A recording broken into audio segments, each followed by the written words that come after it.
अयोध्या में दलित युवती की हत्या का यह पूरा का पूरा मामला है। अयोध्या पुलिस ने इस मामले में 3 आरोपियों को गिरफ्तार कर लिया है। कुछ देर में प्रेस कॉन्फ्रेंस करेगी अयोध्या पुलिस, पूरे मामले में खुलासा होगा। और हमारे संवाददाता आशुतोष इस वक्त हमारे साथ मौजूद हैं। आशुतोष, अब यह ताजा खबर आ रही है कि 3 आरोपियों को गिरफ्तार कर लिया गया है, इसके बारे में कुछ जानकारी मिल पाई?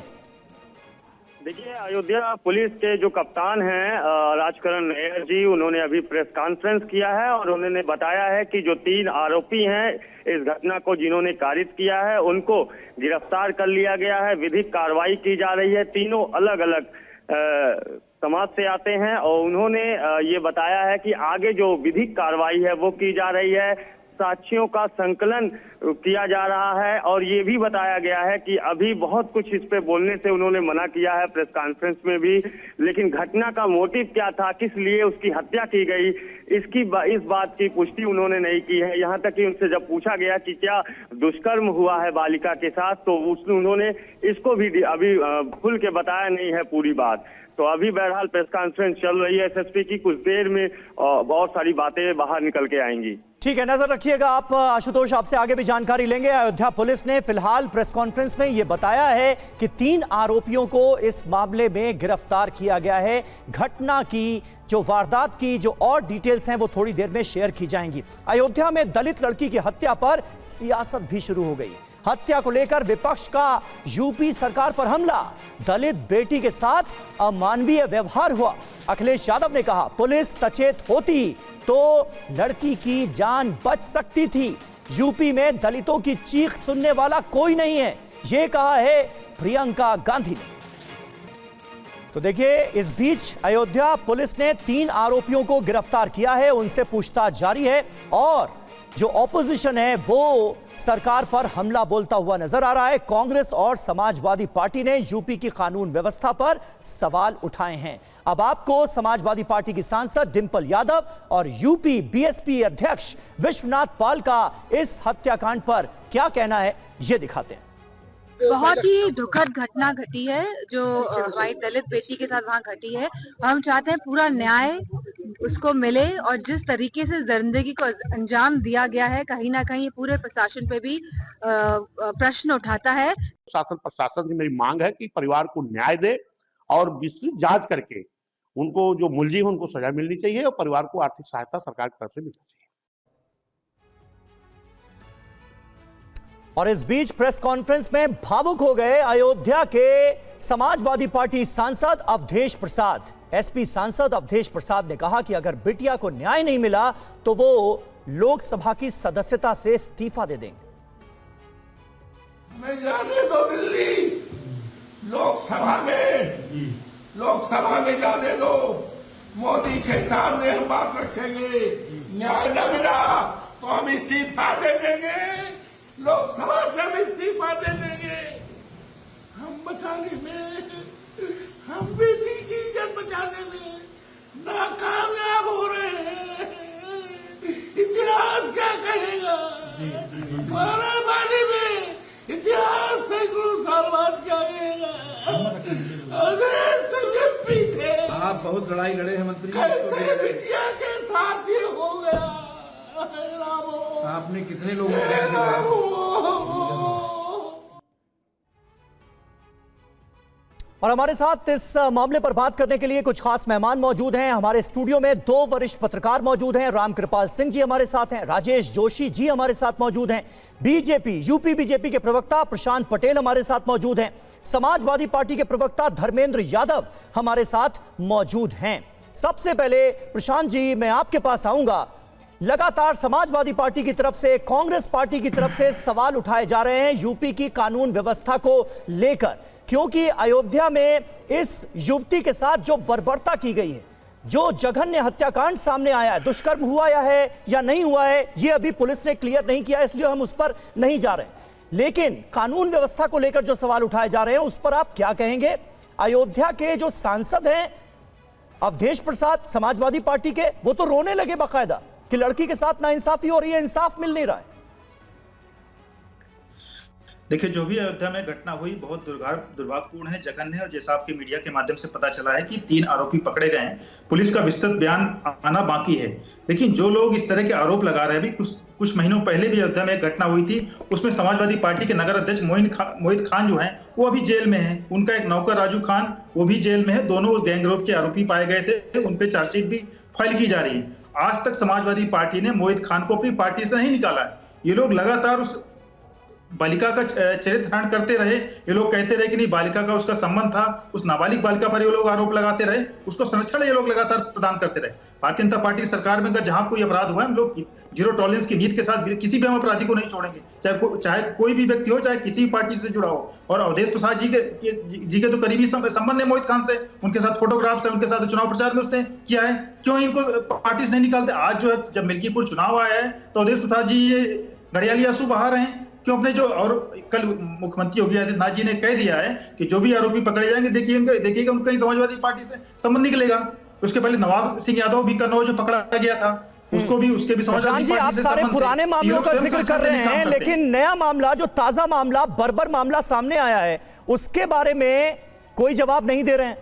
कानून व्यवस्था को लेकर जो सवाल उठ रहे हैं उस पर जवाब दीजिए कम से कम। और गुंडे बदमाशों के हौसले इतने बुलंद कैसे हैं अयोध्या में, यूपी में?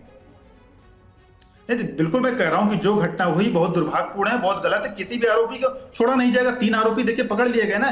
जैसे घटना संज्ञान में आई, 48 घंटे के अंदर 3 आरोपी पकड़े गए हैं। पुलिस का बयान है। जब तक पुलिस का विस्तृत बयान नहीं आता, मैं उस पर बहुत कुछ नहीं कह सकता हूं। कोई भी आरोपी नहीं छोड़ा करा जाएगा। लेकिन अब आप देखिएगा, अगर किसी पार्टी से अगर उनका संबंध निकलता है तो यही लोग फिर उनका बचाव करने आ जाएंगे। हम लोग किसी भी आरोपी का हो, कोई भी अगर गलत काम करता है, उसको हम बचाव करने का काम नहीं करते हैं, चाहे समाजवादी पार्टी के से जुड़ा हो, चाहे कांग्रेस पार्टी से। आज प्रियंका वाड्रा जी बड़ी बड़ी बातें करती है। इनकी पार्टी की नेता थी अर्चना गौतम जी, मेरठ से चुनाव लड़ी थी। उनके साथ स्वयं प्रियंका वाड्रा के सचिव संदीप सिंह ने छेड़खानी की, FIR दर्ज मेरठ में। वो 24 अकबर रोड पे न्याय मांगने के उनको इन्होंने पिटवा दिया। तो स्वयं ये लोग इस कामों में लिप्त हैं और दूसरों पे उंगली उठाने का काम करते हैं। ठीक है, धर्मेंद्र यादव जी इसका जवाब दीजिए। वो कह रहे हैं कि जब मोहित खान वाला मामला सामने आता है तो पार्टी बचाव में खड़ी हो जाती है। अवधेश प्रसाद के रुख और रवैये को, उस मामले को लेकर भी वो सवाल उठाते हुए नजर आ रहे हैं और कहने की कोशिश ये है कि ये सियासी आंसू बहाए जा रहे हैं क्योंकि मिल्कीपुर में चुनाव होना है। आप लोग सियासी रंग दे रहे हैं इस मामले को। समीर जी, इस देश में जिसके अंदर भी संवेदना होगी, ऐसी घटनाओं पर उसके आंसू निकलेंगे। ये बात अलग है कि भारतीय जनता पार्टी की आंखों में ना आंसू बचा है, ना भारतीय जनता पार्टी की आंखों में कोई शर्म बचा है। जमीर तो बेच ही दिया भारतीय जनता पार्टी ने। बेटी के साथ जो निर्ममता हुई है, नग्न करके उसकी पसलियां तोड़ दी गई हैं, आंख फोड़ दी गई है। तो ये कौन सा कानून है और कौन से कानून में लिखा हुआ है? और योगी की जो ये क्या कहते हैं कि बिल्कुल पंगु कानून है, जो जिसका कानून का नाम ही बेकार है मेरे ख्याल से। वो दूरबीन से भी ढूंढोगे तो भी कानून नहीं मिलेगा। ये भारतीय जनता पार्टी की अपनी नाकामी और जो इनका एक सनकीपना है कि नहीं, हमारा कानून बहुत बढ़िया है। जब आप दूसरे की राय नहीं लेंगे, दूसरे की संवेदना नहीं समझेंगे, तो आप किसकी बात करेंगे? अभी हमारे भारतीय जनता पार्टी प्रवक्ता कह रहे थे कि दूसरे पार्टी में ऐसी बात कर रहे। आप मुझे बता दीजिए, कर्नाटका के भारतीय जनता पार्टी के विधायक सरकारी गाड़ी में महिला का रेप किए। ये कौन सी परंपरा भारतीय जनता पार्टी के अंदर, मुझे बता दीजिए। वहीं पे हरियाणा के बीजेपी के प्रदेश अध्यक्ष, आप समझिए, हरियाणा बीजेपी के प्रदेश अध्यक्ष, कोई छोटे मोटे नेता नहीं, महानगर अध्यक्ष नहीं, जिला अध्यक्ष नहीं, प्रदेश के मुखिया को भी महिला के साथ होटल में शराब पिलाकर उनका गैंगरेप करते हैं। ये इनकी परंपरा है। दरअसल इनके खून में यही चीज रखी हुई है, इसलिए इनसे न्याय की कोई उम्मीद नहीं कर सकते आप। उसके बाद अगर आप देखोगे, तमिलनाडु में बीजेपी के स्टेट इकोनॉमी के जो चीफ हैं, वो भी नाबालिग धर्मेंद्र जी, आप बीजेपी से कनेक्शन वाले अपराधियों का जिक्र कीजिए, वो समाजवादी पार्टी से कनेक्शन वाले अपराधियों का जिक्र करें। इसी तरह से आरोप प्रत्यारोप हो और हालात में कोई सुधार ना हो, आम लोग पिसते रहें। समीर जी आप मुझे बताइए, कहां तक जायज है? ये भी कहां तक जायज है? मैं वही तो कह रहा हूं, भारतीय जनता पार्टी के प्रवक्ता से कि अगर अयोध्या में घटना हुई थी, क्या उसके बदले में घटना करवाई गई भारतीय जनता पार्टी की तरफ से? हम ये मान लें, दलित बेटी थी इसलिए करवाई गई थी, हम ये मान लें। मानना यह है कि योगी जी के कंट्रोल में नहीं आ रहा है कुछ भी। आप कुंभ को उठा के देखिए, जहां सैकड़ों लोगों की मौतें हुई हैं, वहां पे फूलों की बारिश हो रही है। इनकी संवेदना में और इनके घड़ियाली आंसू में यह फर्क है। ये भारतीय जनता पार्टी के लोग इस बात को समझे, पहले देश रो रहा है आज के डेट में, आपका प्रयागराज रो रहा है, आपका अयोध्या रो रहा है, पूरे देश का कोई संवेदनशील व्यक्ति ऐसा नहीं होगा जिसकी आंखों में आंसू ना हो। ठीक है, लेकिन भारतीय जनता पार्टी के किसी नेता के अंदर कोई संवेदना नहीं है, इनकी संवेदना मर चुकी है। इनकी संवेदना मरने के बाद पूरा उत्तर प्रदेश जंगल राज में कायम हो गया है। कोई बेटी सुरक्षित नहीं है, कोई व्यापारी सुरक्षित नहीं है, और आप आस्था के नाम पर लोगों को बुला करके वहां पे लोगों की जान चली गई। आप देखिए कैसे अपनी लाशें ढूंढ रहे हैं। आप प्रशांत जी जल्दी से इसका जवाब दीजिए। वो कह रहे हैं यूपी में जंगल राज हो गया है, जल्दी से। जंगल राज तो इनका है कि जब गायत्री प्रजापति पे रेप का आरोप लगा, वो अखिलेश यादव ने उनको अपने व्हाइट हाउस में घर पे छुपा कर रखा था। फरवरी 2017 में जब सुप्रीम कोर्ट ने आदेश दिया कि सरेंडर करो, तब इन्होंने सरेंडर कराया। उसके बावजूद उनको टिकट दिया, जब डिस्क्वालीफाई हो गए, सजा हो गई, उनकी पत्नी को टिकट दिया। मोहित खान का जब नाम जो इनके मुंह से नहीं निकलता है, मोहित खान को लोग कहते हैं जेल तक कराओ, बेटी के साथ परिवार को खत्म कर दिया। ना पार्टी नहीं निकाला, बदले की हम कार्रवाई नहीं करते। बीच में नहीं, ये लोग अनुसूचित वर्ग पे सबसे अधिक अत्याचार समाजवादी पार्टी के गुंडों ने किया है। आज भी सब जगह ये लोग अत्याचार करते हैं, चाहे आजमगढ़ हो, जौनपुर हो। और ये मोहित खान को क्यों नहीं पार्टी निकालते हैं? ये लोग बताएं, उनका नाम क्यों नहीं लेते हैं? हम तो कह रहे हैं कि जो भी आरोपी है उनको कानून के शिकंजे में आएंगे, किसी को हम नहीं छोड़ा नहीं जाएगा। हम किसी पे बदले की कार्रवाई नहीं करते हैं, ना ही हम किसी को संरक्षण प्रदान करते हैं, ना ही किसी पे रियायत होगी। जो घटना हुई बहुत दुर्भाग्यपूर्ण है, लेकिन मैं अवधेश प्रसाद से पूछना चाहता हूं कि मोहित खान से उनके क्या संबंध है? अभी तक उन्होंने अपनी पार्टी से क्यों नहीं निकाला है? अगर उनके घड़ियाली आंसू नहीं है तो फिर मोहित खान को ये लोग क्यों नहीं पार्टी से निकालते हैं? आज जब उसको सजा होने के कगार पर आ गई, चार्जशीट फाइल हो गई, और यही लोग जो है बालिका के साथ फ्रॉड कर रहे थे। समाजवादी पार्टी के लोग, समाजवादी पार्टी के बड़े बड़े नेता कह रहे थे उस बालिका के किया उसके संबंध थे राजू खान से। लेकिन ठीक है, फिर आप पुराने मामले पर पहुंच गए। हमारे साथ इस वीडियो में दो बहुत वरिष्ठ पत्रकार मौजूद हैं। राजेश जी, किस तरह से आप इस पूरे मामले को देख रहे हैं? अभी तक जो जानकारियां सामने आई हैं, निश्चित तौर पर वो दिल दहला देने वाली हैं। बहुत ही बर्बर तरीके से, विभत्स तरीके से इस हत्याकांड को अंजाम दिया गया है। और अब कहीं ना कहीं अगर नेताओं के बयानों पर आप गौर करेंगे तो विशुद्ध सियासत होती हुई नजर आ रही है, क्योंकि 5 फरवरी को मिल्कीपुर में वोटिंग भी होनी है। क्या इस पूरे मुद्दे का सियासीकरण हो चुका है? देखिए, सियासीकरण करना भारतीय जनता पार्टी और समाजवादी पार्टी या कांग्रेस पार्टी, इनका धर्म है। ये हर चीज़ का राजनीतिकरण करेंगे और उससे वोट खींचेंगे, ये तथ्य है, इसमें कोई इनकार नहीं कर सकता है। सवाल ये है, अगर एक दलित लड़की की हत्या हुई है तो समाजवादी पार्टी, कांग्रेस, भारतीय जनता पार्टी, इन सबको साथ आकर के कहना चाहिए अन्याय है और अन्याय के खिलाफ पुलिस को काम करने दीजिए। लेकिन याद कीजिए, 2020 में हाथरस में एक दलित लड़की की हत्या हुई थी। उस वक्त भारतीय जनता पार्टी के बाराबंकी में एक नेता हैं रंजीत कुमार श्रीवास्तव, उन्होंने क्या बयान दिया था? उन्होंने बयान ये दिया था कि ऐसी लड़कियां, उसी विक्टिम पर आरोप लगाया कि ऐसी लड़कियां, इनके शव गन्ने के खेतों में ही क्यों मिलते हैं, मक्के के खेतों में ही क्यों मिलते हैं, धान के और जो छोटी फसल वहां क्यों नहीं मिलते हैं। उन्होंने कहा ये लड़की आवारा थी। क्या कार्रवाई हुई? भारतीय जनता पार्टी ने क्या कार्रवाई की अबू श्रीवास्तव के खिलाफ? सिर्फ महिला आयोग ने एक नोटिस दे दिया, उसके बाद कुछ पता नहीं। दरअसल ये मिली भगत है, बहुत साफ साफ मिली भगत है कि इस तरह का अगर कोई घटना होती है, दलित वोट चाहिए, इसलिए आप उनके आंसू गिराएं, माइक के सामने, प्रेस कॉन्फ्रेंस के सामने एक विभत्स आप ये एक विद्रूप प्रस्तुत करें और इमोशन का। दूसरी तरफ भारतीय जनता पार्टी कहे कि नहीं साहब, हमारा तो मुख्यमंत्री जो है वो ऊपर से भिजवाया हुआ है और उसके प्रशासन में सब कुछ ठीक हो रहा है। लेकिन जिनके साथ अन्याय हो रहा है वो दबे कुचले गरीब तर लोग, हिंदू, मुसलमान, दलित, विदेशी, जो बाहर से आए हुए हैं शरणार्थी, उन सब के साथ, सब गरीब लोगों के साथ अत्याचार हो रहा है और इसमें ये तमाम पार्टियां बराबर की जिम्मेदार हैं। रामकृपाल जी, किस तरह से आप देखते हैं? क्योंकि परिवार वाले भी पुलिस के रवैये को लेकर सवाल उठा रहे हैं। सांसद जो समाजवादी पार्टी के हैं वो तो रोते हुए कह रहे हैं कि अगर इंसाफ नहीं मिला तो मैं लोकसभा की सदस्यता से इस्तीफा दे दूंगा। तो स्थितियां आपको कैसी नजर आ रही हैं? देखिए समीर जी, हत्या के साथ कोई विशेषण लगाने की जरूरत नहीं होती। हत्या किसी भी तरह की हो, वो हमेशा बीभत्स और निर्मम होती ही है। हत्या कभी उसके साथ कोई अच्छी चीज़ नहीं लगाई जा सकती। रही बात यह कि अपराधी पकड़ लिए जाएंगे, सज़ा दे दी जाएगी, मुझे लगता है कि उत्तर प्रदेश में योगी जी जब दोबारा सत्ता में आए हैं तो एक प्लस पॉइंट ये था कि वहाँ अपराधी कम हो रहे हैं, अपराध कम हो रहे हैं, कानून का डर है। लेकिन इस तरह की जब घटनाएं होती हैं तो सवाल इस बात का इसका हल ये नहीं है कि अपराधी को आप सजा दे देंगे, वो तो बची गई। बेसिक बात यह है कि आज भी एक कैसे ये लोग हिम्मत जुटा पाते हैं।